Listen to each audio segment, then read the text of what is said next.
So to continue on with that example of the do while loop that is still counter controlled, there's something that we do have to kind of acknowledge here that goes along with that.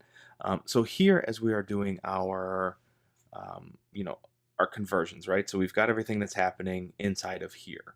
There's something to realize that really exists as a limitation for us.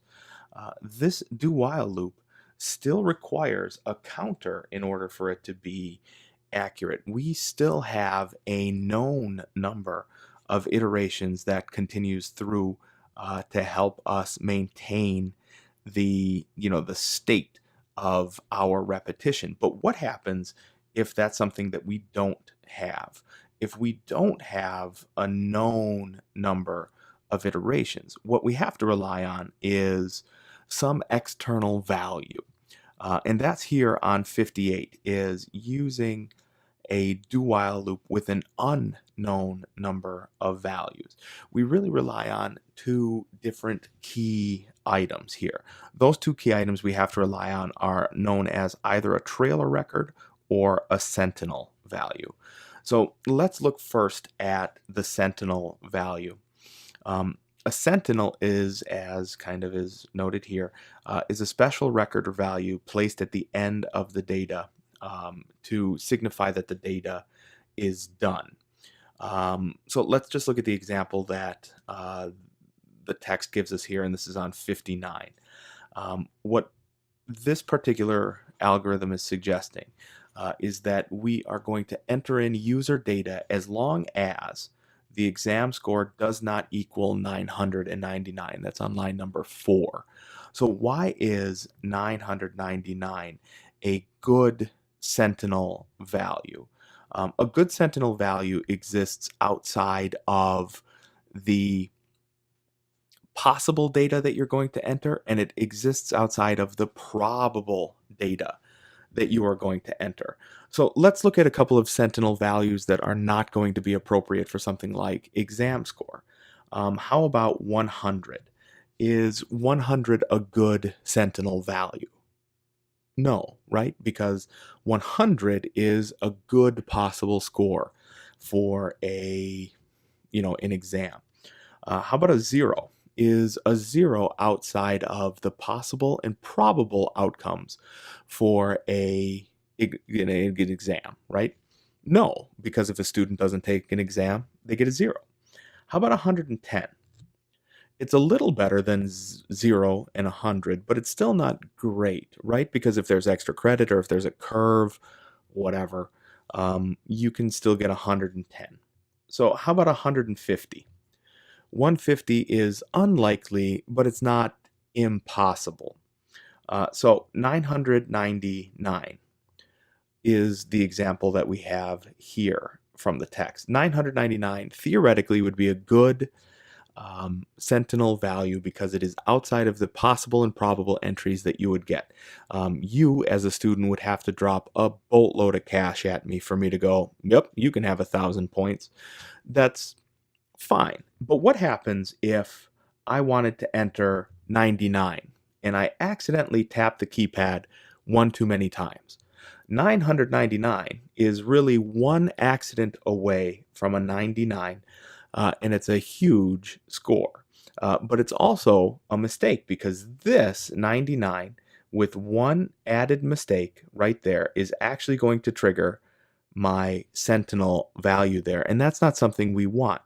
So my suggestion is look at the range of possible values, look at the range of probable values. Those are good places to start.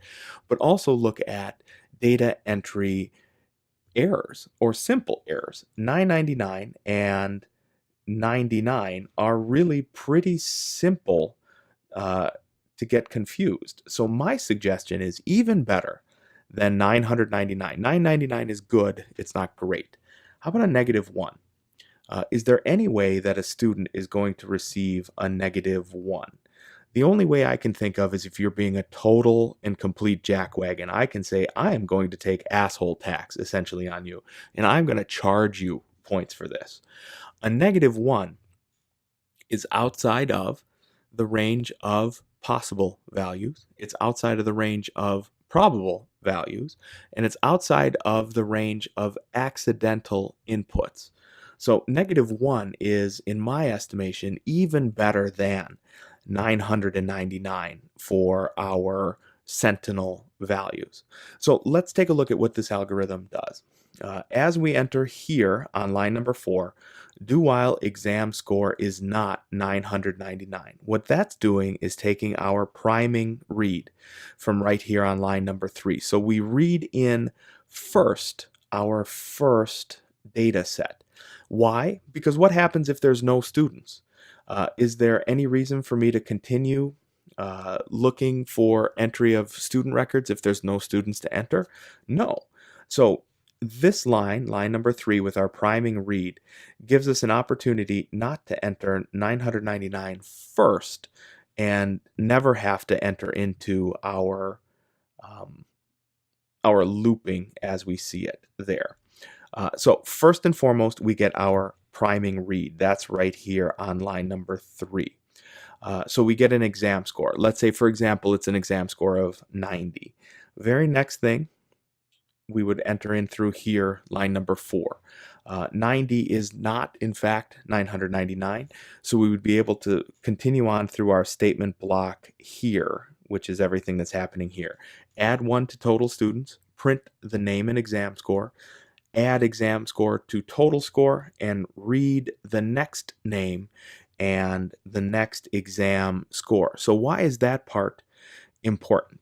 The way we have our loop structured here, we are going to maintain ourselves in this loop as long as we have an exam score to enter. So by reading in the exam score here at the bottom of our do while statement, we ensure that we've got some other value to test when we come up here to the top of our loop decision structure again, which is a do while.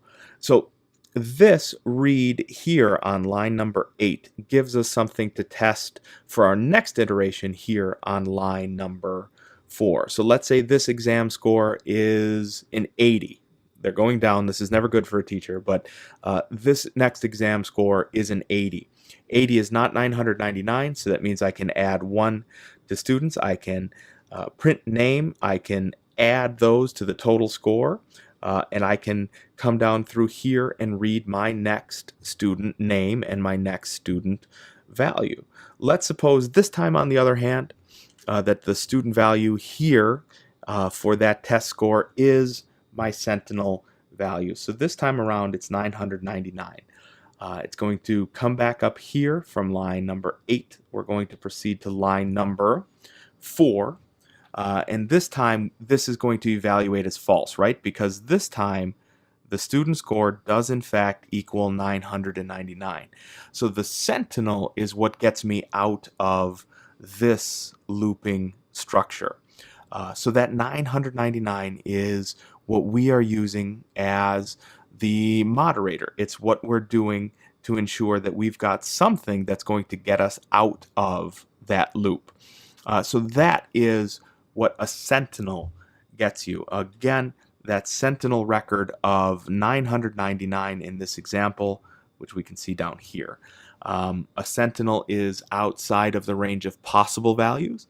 It is outside of the range of probable values, and it is also outside of the range of mistaken input values, and that makes a good Sentinel. So rather than 999, my suggestion is -1, because that is much more difficult to enter by accident.